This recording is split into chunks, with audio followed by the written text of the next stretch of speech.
لحظة لحظة، شو السالفة؟ برشلونة يلعب ناقص لاعب، بس تدرون وش صار بالنهاية؟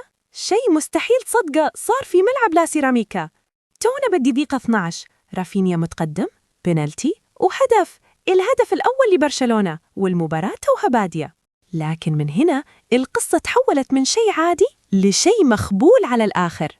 رافينيا مرة ثانية شات الكورة طايرة طاخ، العارضة قالت له مو باليوم يا رافينيا. الجمهور حط إيده على قلبه من الصدمة. وهنا يا طويل العمر صارت الكارثة ولا المعجزة. لاعبهم فيجا يدخل بقوة على لامين يامال، الحكم ما تردد أبد، كرت أحمر على طول.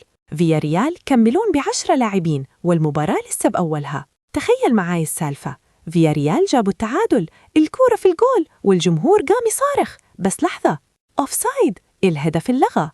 كوندي قلبه رجع مكانه والبارسا عدت على خير. وانتهت المباراة في لا سيراميكا، برشلونة 2 فياريال 0. البارسا يكمل طريقه وهو متصدر الليغا ب46 نقطة. وتدري وش الأحلى؟ حتى وهم ناقصين لاعب برشلونة ما يعرفون شيء اسمه تراجع. بس لحظة، السؤال اللي يستح نفسه، بيقدر البارسا يظل متصدر؟ وفياريال بيرجعون عشان ينتقمون في المباراة الجاية؟ إذا تبي تعرف الجواب سو سبسكرايب الحين، لأن بكرة في سالفة ثانية أقوى ما رح تصدقها.